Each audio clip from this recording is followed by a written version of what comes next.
Hello दोस्तों, शुरुआत करेंगे विश्व इतिहास के एक नए सेशन फ्रांस की क्रांति से आज की क्लास यानी कि फ्रेंच रिवॉल्यूशन जो कि 1789 में फ्रांस में घटित हुई थी।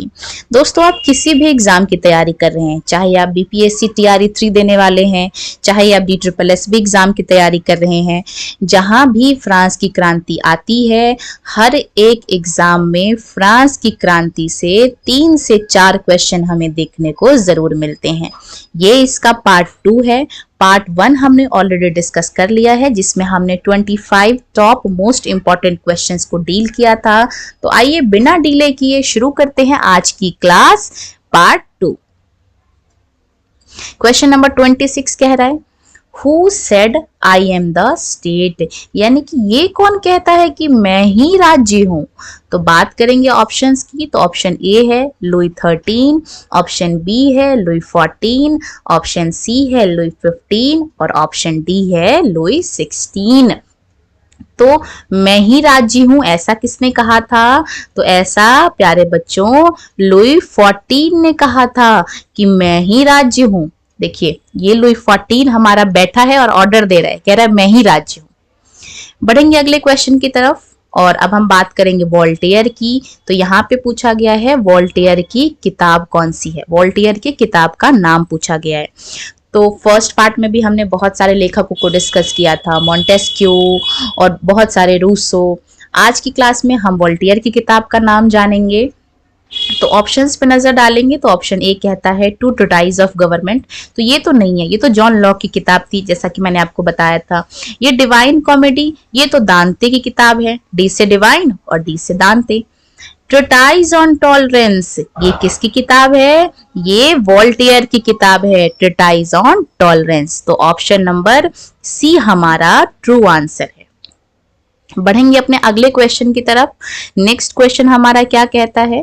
Question number 28। यहाँ हमसे पूछा है दांते। अभी मैंने आपको पिछले ही क्वेश्चन में इसको बता दिया है। दांते की किताब का नाम क्या है? Option number a divine comedy, ये हमारे दांते की किताब है। आगे बढ़ेंगे और नेक्स्ट क्वेश्चन को डील करेंगे। क्वेश्चन नंबर 29, जिसमें क्या कह रहा है, What are the national colors of France? यानी कि फ्रांस का राष्ट्रीय रंग क्या है? ऑप्शंस पे नजर डालेंगे तो ऑप्शन ए कह रहा है रेड, ऑप्शन बी कह रहा है व्हाइट, ऑप्शन सी कह रहा है ब्लू या फिर ऑप्शन डी कह रहा है ऑल ऑफ दी अबव यानी कि उपरोक्त सभी। तो जैसा कि हम सभी जानते हैं कि फ्रांस का, ये देखिए, ये फ्रांस का फ्लैग है। ये कौन से कलर का है? ब्लू है। ये कौन से कलर का है? व्हाइट है। और ये कौन से कलर का है? रेड है। तो यहां से आपको हिंट मिल चुका होगा, ये रेड, व्हाइट और ब्लू तीनों ही क्या है? फ्रांस का राष्ट्रीय रंग यानी कि ऑल ऑफ दी अबव इसका सही आंसर होगा। यही फ्रांस का राष्ट्रीय रंग है और यही फ्रांस के झंडे का भी रंग है। नजर डालेंगे अपने अगले क्वेश्चन की तरफ। Question number 30 on the screen. देखिए क्या पूछा गया हमसे, When the Marie Antoinette hanged, यानी कि जो महारानी थी लुई 16 की पत्नी, उनको कब फांसी दी गई थी?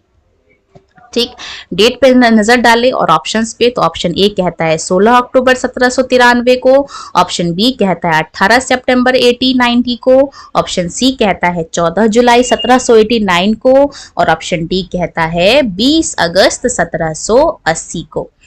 कब फांसी दी गई थी?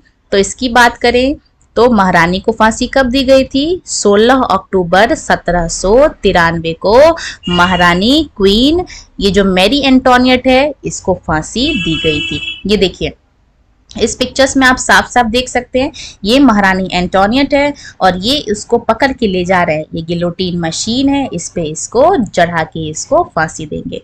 तो महारानी को ऑप्शन फांसी कब दी गई थी? 16 अक्टूबर 1793 यानी कि ऑप्शन ए हमारा सही आंसर है। वहीं अगर आपसे पूछ लिया जाए राजा को कब फांसी दी गई थी, तो राजा को 21 जनवरी 1793 को फांसी दी गई थी। ठीक है, बात करेंगे अपने अगले क्वेश्चन की। क्वेश्चन नंबर 31 क्या कहता है, ये बैटल ऑफ लीपजिंग यानी कि लीपजिंग का युद्ध कब लड़ा गया था, किस वर्ष लड़ा गया था? बात करें ऑप्शन की, ऑप्शन ए कहता है 1813, ऑप्शन बी कहता है 1820, ऑप्शन सी है हमारे पास 1799 और ऑप्शन डी कहता है 1804। तो ऑप्शन ए हमारा सही आंसर है। 1813 में किसके किसके बीच, ये सबसे पहले आ जाता है हमारा ऑस्ट्रिया, ऑस्ट्रिया के साथ साथ कौन आएगा, प्रशिया, प्रशिया एक देश का नाम है, ऑस्ट्रिया भी, इसके अलावा हमारा स्वीडन एक देश है, ठीक है, और स्वीडन के अलावा रशिया। इन चारों ने मिलके किसके अगेंस्ट लड़ाई की थी, अपने नेपोलियन बोनापार्ट यानी कि फ्रांस के विरुद्ध।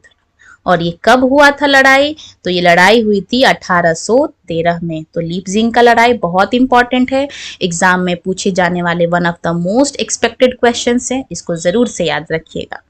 बढ़ेंगे अपने अगले क्वेश्चन की तरफ। क्वेश्चन नंबर 32 क्या कहता है हमारे पास, ये देखिए फिर से महारानी का क्वेश्चन आ गया।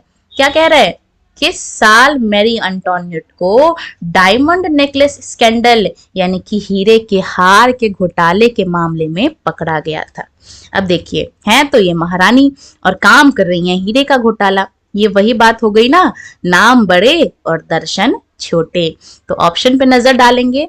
ऑप्शन ए कहता है हमारे पास 1783, ऑप्शन बी कह रहा है 1781, ऑप्शन सी कह रहा है 1785 और ऑप्शन डी कह रहा है 1787।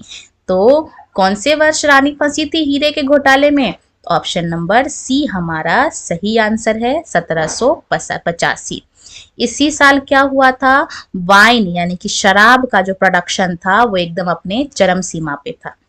देखो हुआ क्या था, रानी ने अपने हीरे जो भी ज्वारी था उसको कह के उसने हार के लिए ऑर्डर तो दे दिया था, लेकिन जब वो हार बना के लाया तो उसने पेमेंट करने से मना कर दिया। ये देख रहे हो फोटो में रानी कैसे ऐंठ रही है अपने आप को, हार पहना हुआ है और सोच रही है कि कैसे घोटाला करूं। तो ये महारानी एंटोनियट थी जिसको 1785 में हीरे के स्कैंडल में ये फंसी थी। बात करेंगे अगले क्वेश्चन की। तो क्वेश्चन नंबर 33 क्या कहता है, the watchword of the French revolution liberty equality and dash inspired the whole world, यानी कि फ्रांसीसी क्रांति में 3 शब्द ने क्या किया था, पूरी दुनिया को अपनी ओर इंस्पायर किया था, प्रेरित किया था। ये 3 शब्द ऐसे हैं जिसको सुनते ही पूरी दुनिया जो है फ्रांस से एकदम प्रेरित हो गई थी। नजर डालेंगे ऑप्शन पे। तो पहला ऑप्शन है फ्रेटर्निटी यानी कि बंधुत्व, सेकंड है जस्टिस यानी कि न्याय, ऑप्शन नंबर सी कहता है, ये ऑप्शन बी है, ये ऑप्शन सी है और ये ऑप्शन डी है।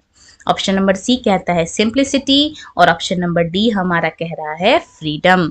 तो बात करें 3 शब्द की, तो 3 शब्द कौन कौन से हैं, पहला हमारा ये लिबर्टी यानी कि स्वतंत्रता, दूसरा हमारा है इक्वालिटी यानी कि हर किसी में क्या हो, समानता हो, हर किसी को इक्वल ट्रीट मिले, और तीसरा शब्द क्या है, तो तीसरा शब्द हमारा ऑप्शन नंबर ए यानी कि फ्रेटर्निटी यानी कि भाईचारा, बंधुत्व।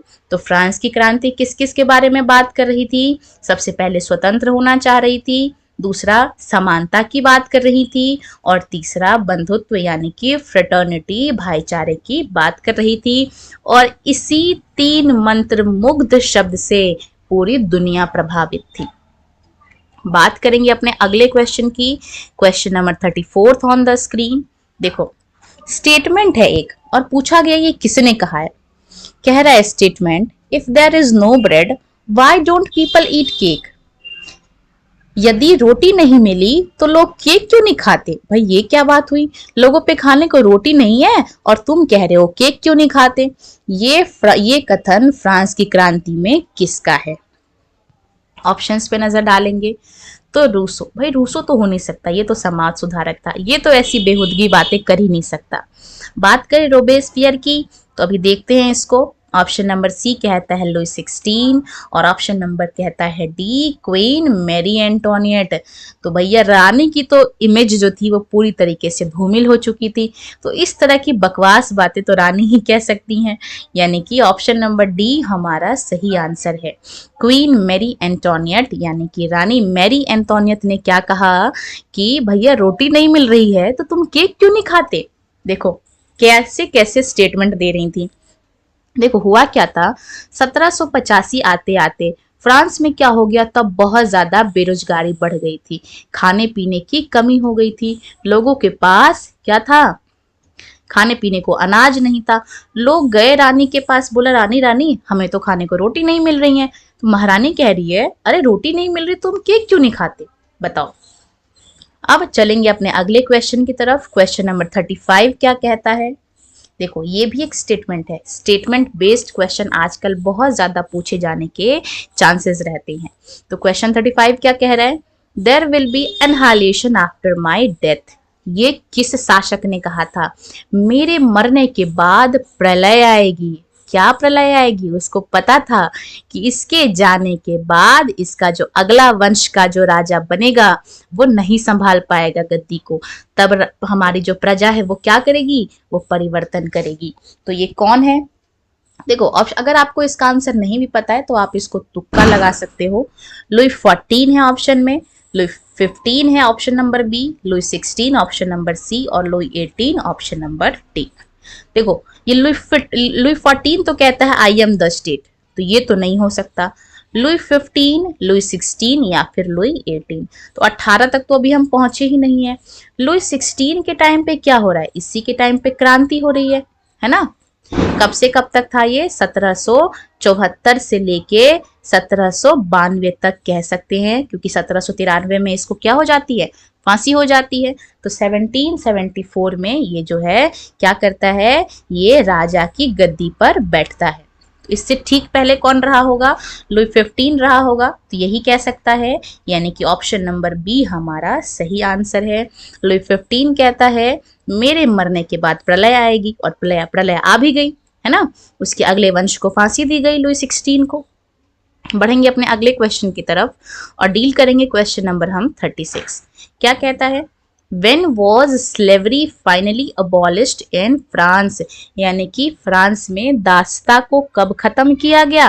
तो कब खत्म किया गया था हमारे फ्रांस में दासता को, ऑप्शंस पे नजर डालेंगे, 1847, 1890, 1848 या फिर ऑप्शन नंबर डी 1780। तो सही आंसर की बात करें तो 1848 में क्या हुआ था, फ्रांस में दासता यानी कि गुलामी को खत्म किया था। ठीक है, फाइनली अंततः यानी कि अंतिम रूप से खत्म किया गया था। इससे पहले भी खत्म करने की कोशिश की गई थी। 1794 में जो रोबेस्पियर था, ठीक है, वो आतंक के राज वाला, उसने क्या किया था, कोशिश तो की थी, लेकिन 1804 में क्या होता है, उसके ठीक 10 साल बाद नेपोलियन राजा जो है वो गद्दी पे बैठता है और वो वापस स्टार्ट कर देता है। तो अंततः अंतिम रूप से कब खत्म होता है दास्ता हमारा, 1848 में। बढ़ेंगे अपने अगले क्वेश्चन की तरफ। Question number 37, When was the battle of Waterloo fought, यानी कि वाटरलू की लड़ाई कब लड़ी गई थी। ये भी एक बहुत ही महत्वपूर्ण लड़ाई है। ऑप्शंस पे नजर डालें तो ऑप्शन नंबर ए कहता है 1480, ऑप्शन नंबर बी कहता है 1890, ऑप्शन नंबर सी कहता है 1815 या फिर ऑप्शन नंबर डी कहता है 1780। तो देखिए बैटल ऑफ वाटरलू यानी कि वाटरलू की लड़ाई में हम थोड़ा सा नजर डालेंगे तो क्या कहानी रहती है इसकी। ये होता है 18 जून 1815 को, ठीक है, और ये नेपोलियन की अंतिम लड़ाई है, यानी कि इसके बाद नेपोलियन जो है वो हार जाता है और यहीं पे फ्रांस का वर्चस्व पूरे यूरोप के अंदर कम हो जाता है। तो ऑप्शंस कौन सा हमारा ठीक है, 1815, यानी कि option number C will be the right answer. अब ये वाटरलू किसके किसके बीच में हुई थी, सबसे पहले बात करेंगे। ये जो वाटरलू है ये बेल्जियम में एक जगह का नाम है वाटरलू, जिसको हम लोग क्या कहते हैं, अखाड़ा कहते हैं, विश्व का अखाड़ा। यहीं पे सारे जो ऑलमोस्ट लड़ाई हैं वो लड़ी जाती है। ये बेल्जियम के अंदर ये जगह स्थित है। बात करेंगे किसके किसके बीच में हुआ था, तो एक तरफ तो अपना नेपोलियन बोनापार्ट था और ये किससे लड़ रहा था, तो ये फ्रांस का सर्वकालीन दुश्मन, प्लस में प्रशिया प्रशिया भी क्या है, एक देश है।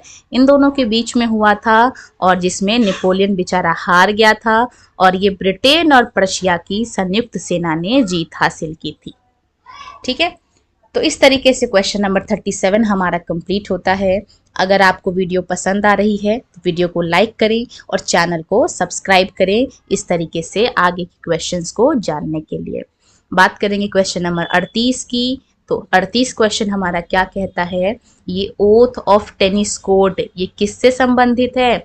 तो टेनिस कोर्ट की शपथ किससे संबंधित है? ऑप्शंस ए पे नजर डालेंगे, अमेरिकन रिवॉल्यूशन यानी कि अमेरिका की क्रांति से। Option B English civil war यानी कि अंग्रेजी युद्ध से। ऑप्शन सी कहता है फ्रेंच रिवॉल्यूशन यानी कि फ्रांसीसी क्रांति से। और ऑप्शन डी कहता है रशिया की क्रांति से।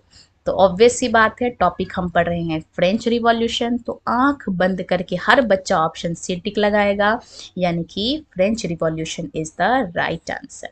बात करें ये कब हुआ था, तो ये हुआ था 20 जून 1789 को। देखो होता क्या है, सबसे पहले क्या होता है कि 5 मई 1789 को बैठक होती है स्टेट जनरल की, तो वहाँ पे तीनों स्टेट के लोगों को बुलाया जाता है। अब क्या होता है कि जो थर्ड स्टेट के लोग हैं वो डिमांड करते हैं कि क्या करो, 1 पर्सन इक्वल्स टू 1 वोट का कॉन्सेप्ट मांगते हैं, है ना भाई। यही हम फॉलो करते हैं और यही हमारा क्या है, सार्वभौमिक वयस्क मताधिकार कहता है कि हर इंसान क्या करेगा, वो सभी व्यक्ति जो 18+ है वोट डालने के लायक है।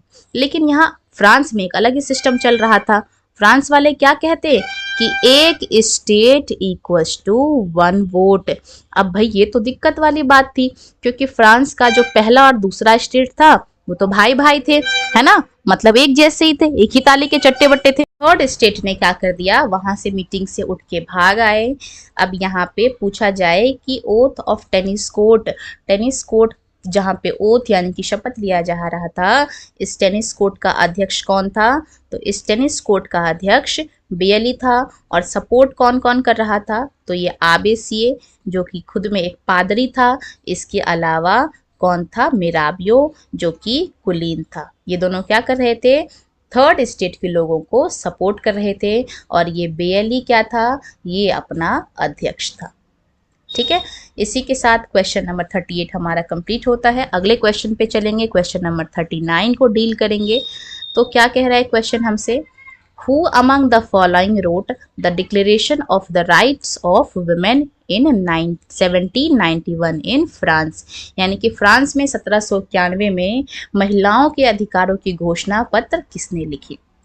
ऑप्शंस पे नजर डालेंगे। ऑप्शन ए कहता है मैरी एंटोनियट, तो ये तो भाई अलग दुनिया की थी, ये तो नहीं हो सकता। रूसो एक समाज सुधारक थे। आगे ऑप्शन सी कहता है जीन रोलैंड और ऑप्शन डी कहता है ओलंपे डे गूज। तो देखिए, एक महिला के बारे में एक महिला ही बहुत अच्छे तरीके से लिख सकती हैं, यानी कि ऑप्शन नंबर डी हमारा राइट आंसर है। ये हमारी महिला है ओलंपे डे गूज, जिसको क्या किया जाता है, 1793 के अंदर फांसी दे दी जाती है। क्यों? क्योंकि इसने क्या किया था, जैकोबिन सरकार जो कि रॉबेस्पियर की सरकार थी उसकी निंदा की थी। ठीक है, तो इसलिए क्या हुआ था कि 1793 में महारानी ये जो ओलंपे डे गूज थी इसको फांसी दे दी गई थी। बढ़ेंगे अगले क्वेश्चन की तरफ। क्वेश्चन नंबर 40 क्या कहता है, नेम ऑफ कंसल गवर्नमेंट, यानी कि कंसल सरकार का जो गठन हुआ था 1799 में, वो किस नाम से जाना जाता था? ठीक है, देखो हुआ क्या, 1795 से लेके 1799 तक फ्रांस में किसका शासन होता है? फ्रांस में डायरेक्टरी का शासन होता है।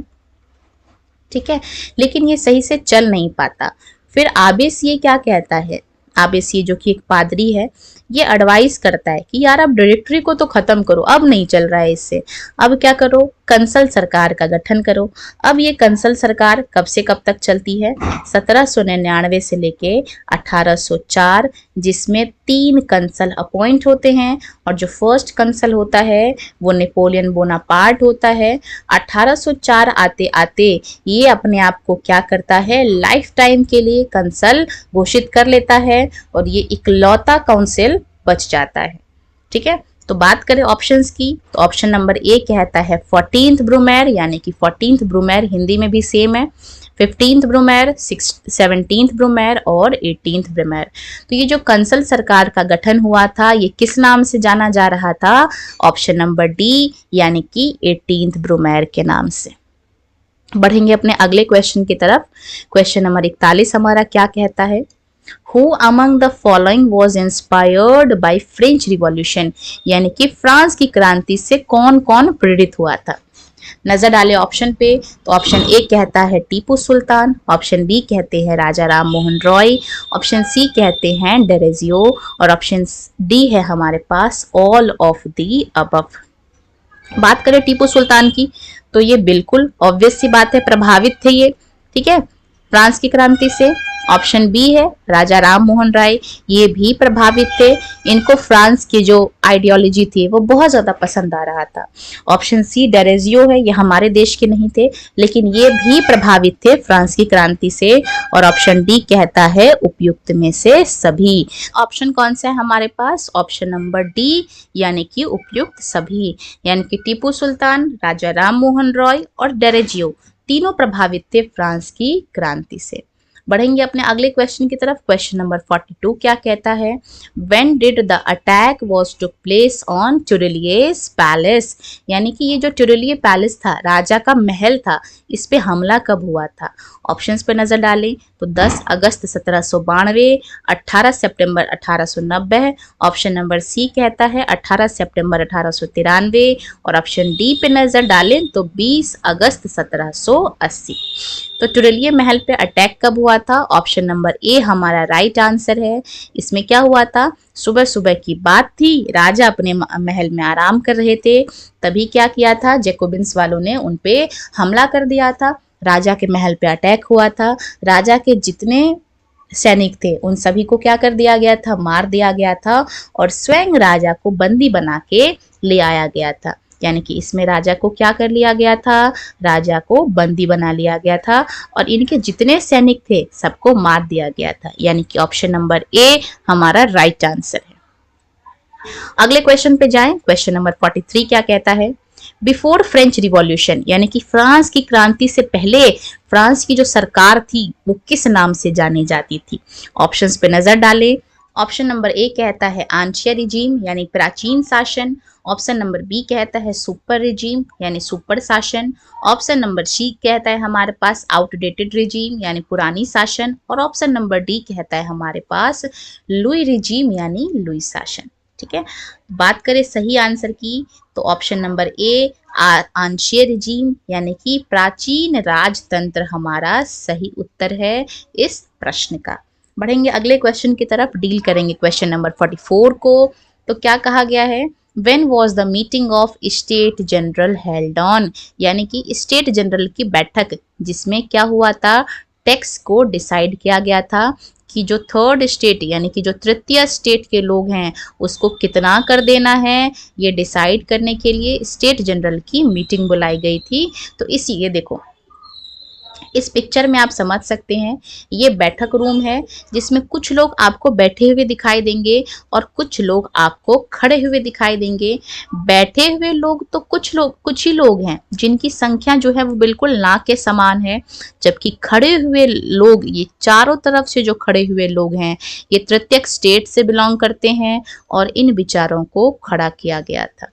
ठीक है, बात करें डेट की तो ऑप्शन नंबर ए कहता है 5 मई 1789, ऑप्शन नंबर बी कहता है 18 सितंबर 1890, ऑप्शन नंबर सी कहता है 14 जुलाई 1789 and option number D will say that 20 August of 1780।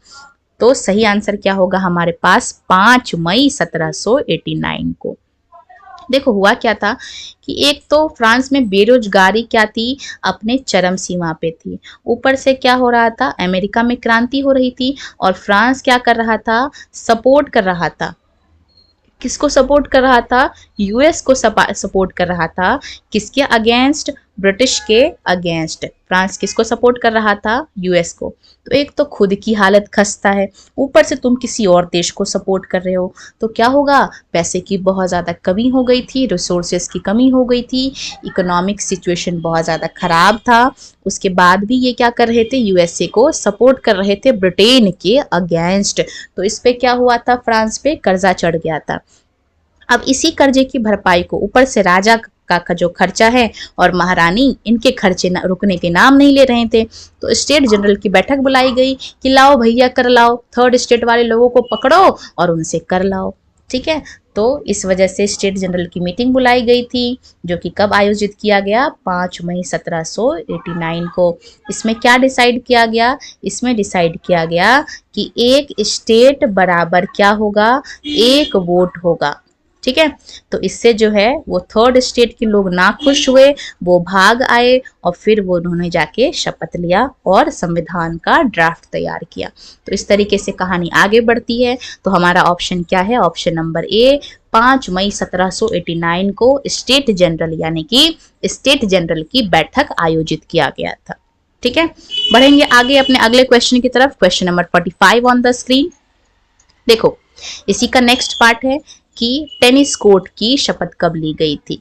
Tennis court की शपथ कब ली गई थी? ऑप्शन नंबर ए कहता है हमारा 21 जून, ऑप्शन नंबर बी 19 जून, ऑप्शन नंबर सी कहता है 20 जून, and if we talk about option number D, it will be 18th जून 1789। तो ईयर सबका सेम है, तो ऑप्शन नंबर हमारा कौन सा ठीक रहेगा?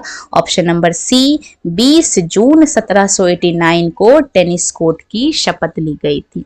ठीक है, जैसा कि क्वेश्चन नंबर 45 था, तो वहां पे क्या था कि वो जो मीटिंग बुलाई गई थी 175 साल बाद स्टेट जनरल की, उससे जो थर्ड स्टेट के लोग थे वो खुश नहीं थे। तो खुश नहीं हुए, उसके बाद कहाँ गए? Tennis court oath. कहाँ पे? इंदौर स्टेडियम के अंदर। ठीक है, ये इंदौर अपना वाला इंदौर नहीं है, ये फ्रांस के अंदर एक जगह है इंदौर स्टेडियम, वहां पे गए थे। और इसका अध्यक्ष कौन था? बेयली था। ठीक है, बेयली की अध्यक्षता में जो तृतीय स्टेट के लोग हैं उन्होंने क्या किया था? यहाँ पे शपथ लिया था कि जब तक राजा हमारी बात नहीं मानेंगे तब तक हम क्या करेंगे? एक नेशनल असेंबली का गठन करेंगे। ठीक है, क्वेश्चन नंबर 46 को देखें तो क्वेश्चन नंबर 46 हमारा क्या कहता है? On which date did the French National Assembly pass the legal order to abolish the feudal system of obligations and taxes? यानी कि किस तारीख को फ्रांसीसी नेशनल असेंबली ने दायित्वों और करों की सामंती व्यवस्था को समाप्त करने के लिए कानूनी आदेश पारित किए? यानी कि जो अब तक जो थर्ड स्टेट के लोगों से टैक्स लिया जा रहा था, उस टैक्स को खत्म करने की बात आ रही थी। ठीक है, ऑप्शंस को देखें तो ऑप्शन ए कहता है 4 अगस्त, ऑप्शन बी कहता है 26 अगस्त, ऑप्शन सी कहता है 14 जुलाई और ऑप्शन डी कहता है 5 मई। तो 5 मई को तो क्या हुआ था? 5 मई को तो स्टेट जनरल की मीटिंग बुलाई गई थी, है ना। बात करें, ऑप्शन नंबर ए हमारा सही आंसर है। 4 अगस्त 1789 को क्या हुआ था? जो थर्ड स्टेट के लोग थे उनको कर से मुक्त कर दिया गया। कहा कि अब तुम लोग कोई भी कर नहीं दोगे। इसके अलावा जो पहले स्टेट यानी कि जो पादरी थे और द्वितीय स्टेट यानी कि द्वितीय स्टेट में कौन आ रहे थे? कुलीन आ रहे थे। इनको जो अब तक सिर पे बिठाया हुआ था यानी कि इनको जो अब तक इतने सारे विशेषाधिकार दिए गए थे, ये सभी खत्म हो गए। ठीक है, फर्स्ट स्टेट के पास इतनी संपत्ति हो गई थी कि अब तक जो फ्रांस कर्जे में डूबा हुआ था उसके पास 20 अरब लिवरे की संपत्ति जमा हो गई। अब लिवरे क्या है? तो ये फ्रांस की करेंसी है, ये फ्रांस की मुद्रा है। ठीक है, क्वेश्चन नंबर 47 जो कि क्या कह रहा है? The declaration of the rights of man of citizen by the French constituent assembly on dash is one of the most significant event of French revolution. यानी कि ये जो मनुष्य और नागरिक के अधिकार की घोषणा है, ये एक फ्रांस की क्रांति में सबसे महत्वपूर्ण घोषणा है, जो कि किसके अधिकारों की बात करता है? मनुष्य और नागरिक के अधिकार के बारे में। बात करें ऑप्शन की तो ऑप्शन नंबर ए कहता है हमारा 26 अगस्त 1789, ऑप्शन बी कहता है 21 दिसंबर 1791, ऑप्शन सी कहता है 21 जून 1789, while option D says that 14 जुलाई 1789। तो ये किस डेट को लिखा गया था? तो ये 26 अगस्त 1789 को मनुष्य और नागरिक के अधिकार की घोषणा की गई थी। देखो, नाम से पता चल रहा है मनुष्य है, लेकिन ये किसके अधिकार के बारे में बात कर रहा था? ये पुरुष यानी कि मेल के राइट्स की बात कर रहा था। ठीक है, बात करेंगे अगले क्वेश्चन की। तो question number 48 on the screen. In which year did Louis 16 leave for Paris, जिसको कहते हैं फ्लाइट टू वेरियांसेस, यानी कि किस वर्ष जो राजा जी हैं वो अपना देश छोड़कर कहाँ पे उड़ गए थे? फ्लाइट टू वेरियांसेस यानी कि पेरिस के लिए रवाना हुए थे।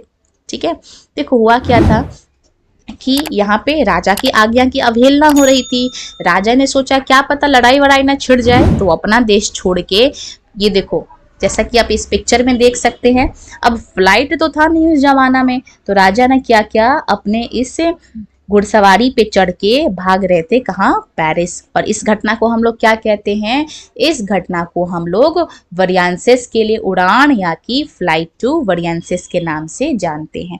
तो ये किस साल हुआ था फ्लाइट टू वेरियांसेस? ऑप्शंस पे नजर डालें। 1792, 1793, ऑप्शन सी कहता है 1791, या फिर ऑप्शन नंबर डी कहता है 1794।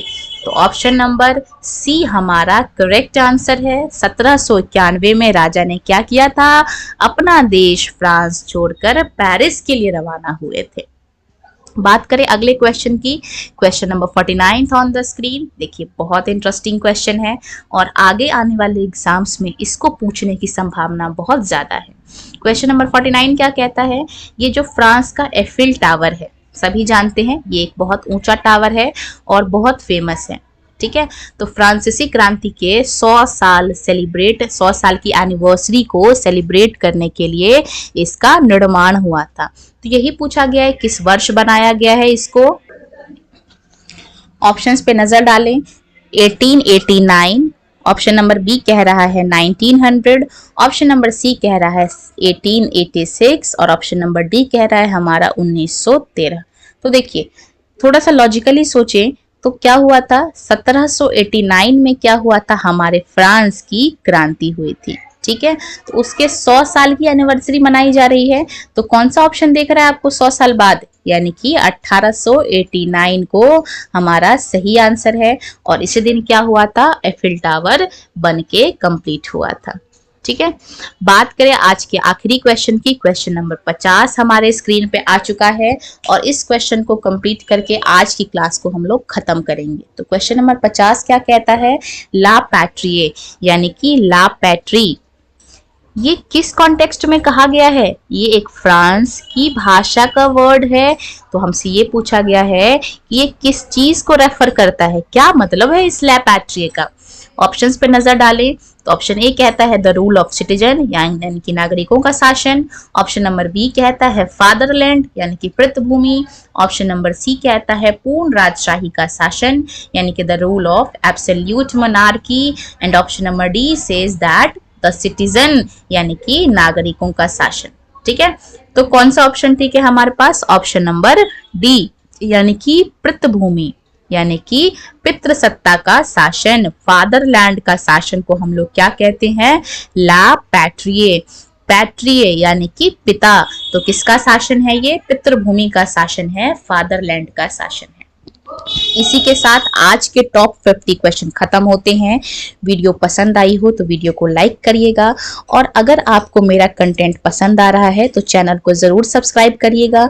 यहाँ पे आपको आगे आने वाले समय में बहुत ही अच्छे क्वेश्चंस, टॉपिक, इंपॉर्टेंट टॉपिक देखने को मिलेंगे जो कि आपके आने वाले एग्जाम्स में आपके लिए बहुत ज्यादा हेल्पफुल होने वाले हैं।